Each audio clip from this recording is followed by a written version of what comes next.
Assalamualaikum warahmatullahi wabarakatuh. Perkenalkan, nama saya Jenny Sapira dari Universitas Malati Bandar Lampung, Prodi Akuntansi dengan NPM 2021009. Saya di sini akan menjelaskan tentang konsep pasar dan terbentuknya harga pasar. Dan yang pertama di sini ada pengertian pasar. Pasar adalah suatu mekanisme yang mempertemukan pembeli atau disebut konsumen dengan penjual atau disebut produsen, sehingga keduanya dapat berinteraksi untuk membentuk suatu kesepakatan harga. Dan yang kedua di sini ada fungsi promosi, yaitu pasar merupakan sarana paling tepat untuk ajang promosi, karena tanpa diminta orang akan datang ke pasar. Yaitu contohnya tanpa kita undang, orang-orang pun datang ke pasar untuk membeli kebutuhan sehari-hari mereka.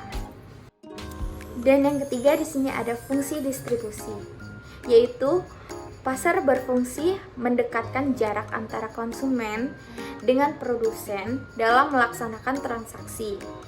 Dalam fungsi distribusi yaitu pasar berperan memperlancar, menyalur barang dan jasa dari produsen kepada konsumen.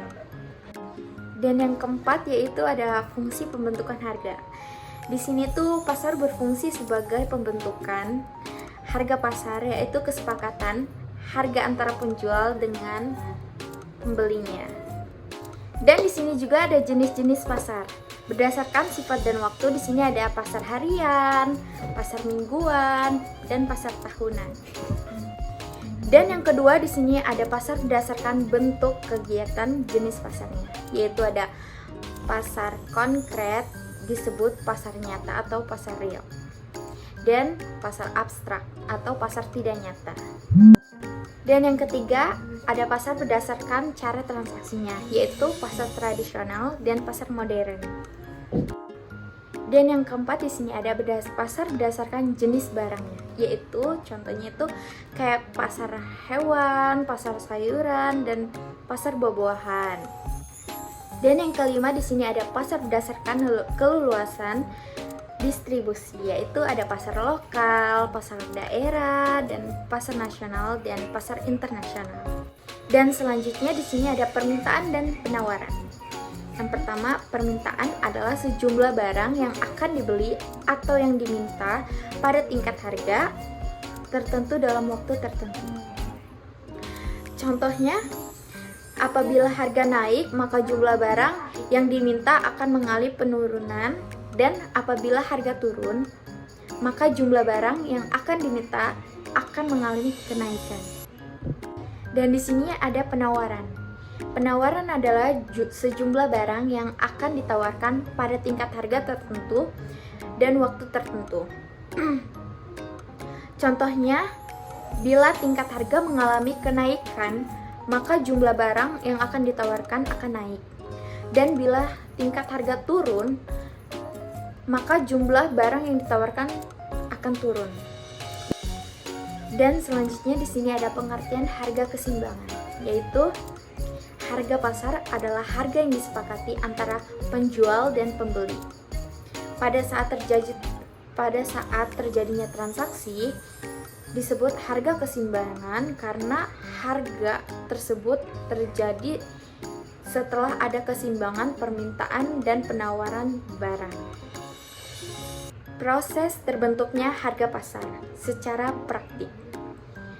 Adanya proses tawar-menawar antara penjual dan pembeli di suatu pasar, dan harga disetujui oleh kedua belah pihak, sehingga harga pasar disebut harga objektif.